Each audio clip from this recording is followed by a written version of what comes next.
Guys, so today we're talking about air quality. Take a deep breath. This won't be too bad.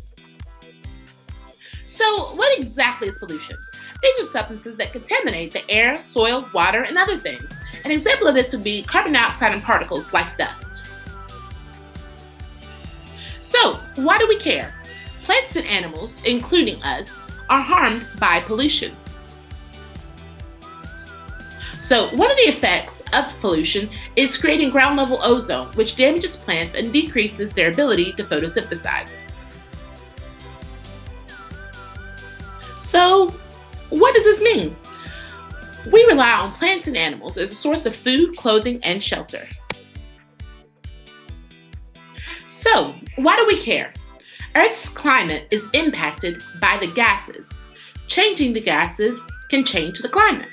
So, of course, these gases are directly affected by pollution.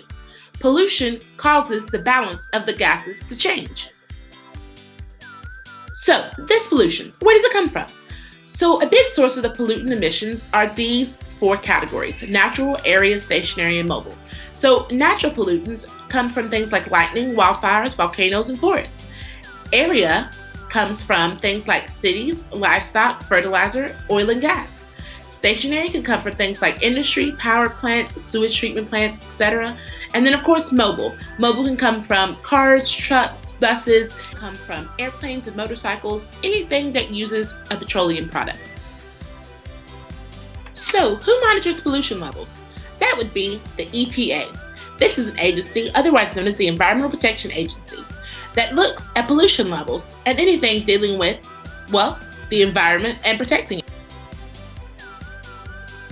So, if you've ever watched the weather, you've noticed that they probably have listed something called the AQI, or Air Quality Index categories.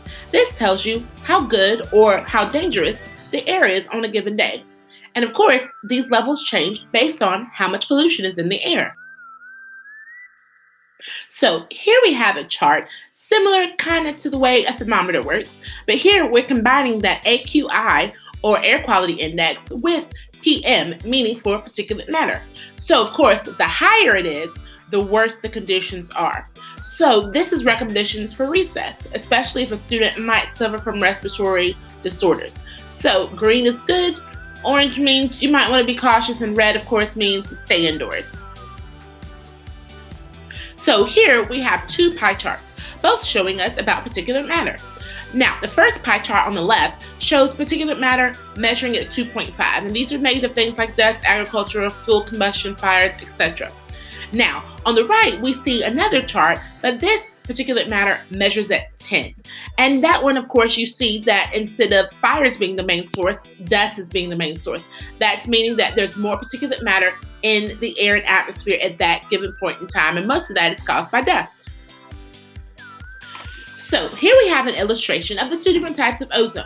Now, I know that sounds confusing, but let me break it down for you. There's actually only one type of ozone, and that's an oxygen molecule that's composed of 3 atoms. Now, ozone that's really high in the atmosphere, mainly in the stratosphere, this forms the ozone layer and that protects us from UV rays.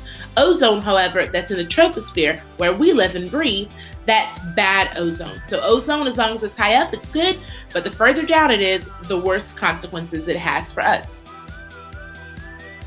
So we know that pollution is bad, but our body has some ways that it tries to defend itself against that bad pollution. Now, there are parts of your body that are more susceptible to air pollution. Those are things like your eyes, your lungs, and your skin. So those particles that are in the air that are causing this pollution, whenever you inhale, they automatically try to enter your body. Well, your body has these natural defenses known as cilia and nose hairs. These, along with the mucus blanket, help to trap those particulates that try to enter and invade the body. So cilia are tiny hair-like structures that are found in the nasal cavity, and what they do is they sweep away those particles, mainly into the throat, so that they can be swallowed and destroyed by the stomach acid. Now, we're going to talk more about these a little later on when we talk about the human body, but this is a good introduction. So there are three types of particulate matter, and this is based on the size of the actual particle. So the first category, or the largest particulate matter, is fine particulate inhalable. These are things like street dust and things like that. Now, they can cause a lot of irritation, but they mainly stay within the bronchus or the first bronchial tubes. Then we have the fine particulate respirable. These are things that are very, very tiny, and they can often increase the risk of lung cancer.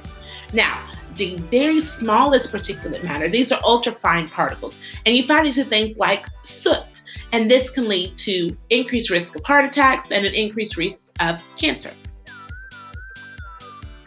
Yay! I love that you're all done. Doesn't that just blow you away?